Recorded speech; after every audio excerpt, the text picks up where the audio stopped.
Father Vogel. We continue our series on St. Francis de Sales' Introduction to the Devout Life. We're in part 3.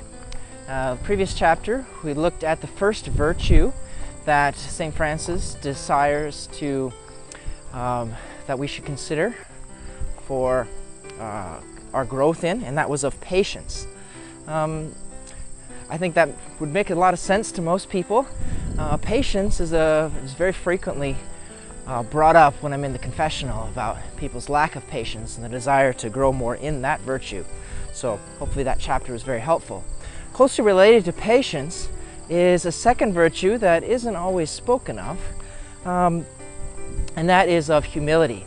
Humility is of such great importance, especially in the mind of St. Francis, that while patience had one chapter, he is going to give 4 chapters to humility. And so he's going to look first at external humility, then the interior disposition of humility, followed by a love of lowliness, and finally looking at the fact that we ought to continue to preserve our reputation even while carrying ourselves with a humble attitude of heart. So he begins this first chapter on external humility. And so he goes to an image from the scriptures where we have the prophet Elisha going to a poor widow, pouring oil into empty vessels. He says, to receive the grace of God into our hearts, we ought to empty them of our own glory. And so that's what humility is going to be. It's a removal of the glory we might place in ourselves so that God can fill us with himself. You know, humility really has to do with seeing ourselves in precisely the way that God sees us. No greater nor less than precisely the way God himself sees us as his beloved son or daughter, and seeing others the same way as well. Francis says that humility drives away Satan and preserves in us the graces and gifts of the Holy Spirit. Therefore, all the saints, and especially the King of Saints and his mother, have always honored and cherished this most precious virtue more than any other moral virtue. So this is going to be this virtue of humility, we see, is so very important to the lives of all the saints, especially to Jesus and Mary. The opposite of humility is pride. Pride within us wishes that everybody would take notice of us, that they would acknowledge especially how good we are, our good points, while humility is content with allowing the good to kind of remain in the background. So he gives some examples of the way pride will often come through in our lives. He says pride or vainglory is the glory we give ourselves for what is not in us. So we might be proud for what we think we might have, but we actually don't have those gifts. Or, he says, it's for what is in us, but is not ours. So maybe we're proud about maybe some natural talent or gift that we might have, but we really didn't do a whole lot to have that. It doesn't make us better than anybody else, the fact that we might naturally have that ability. Or, he says, we are proud about something we have, but what is in us and is ours, but which we do not deserve any credit. So, ultimately we need to recognize that, every good thing that we have or that we are, it's going to be a gift from God. We don't deserve to say, well, this is mine and mine alone, that I'm the one who's the origin of it.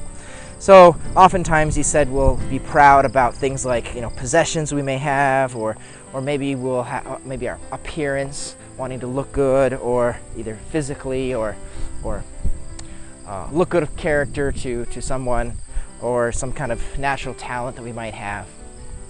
But he says it doesn't make any sense to be prideful about those kinds of things, since they're gifts from the Lord. So he says that we can know whether a man is truly wise, learned, generous, noble, has those kind of good characteristics. We ought to see whether his good qualities tend toward humility, modesty, and submission, for then they will really be good. If they float on the surface and wish to show themselves, then the more showy they are, the less genuine they will be. So if we really want to know whether or not that person really is virtuous with those good characteristics that are within them, does the person tend toward humility? Do we tend to be okay with allowing them to remain hidden, or are we trying to show them on the surface? So he says about honors, so oftentimes that's, we want people to see that good and honor us for seeing it. He says, honor received as a gift is excellent, but becomes mean when exacted, sought after, and demanded. So this good gift of, someone noticing the good within you and honoring you for it becomes worthless in a sense when we're actually seeking it out and, in a sense, wanting people to do that for us or expecting it of them. Similar kind of gift, he says, like knowledge. He says it dishonors us when it puffs us up. So if we become proud about, how smart I am or all the things that I know, and because people are coming to me for help all the time, or my wisdom, then it really is a point of dishonor then when we come to rely upon it in that way. He uses another analogy.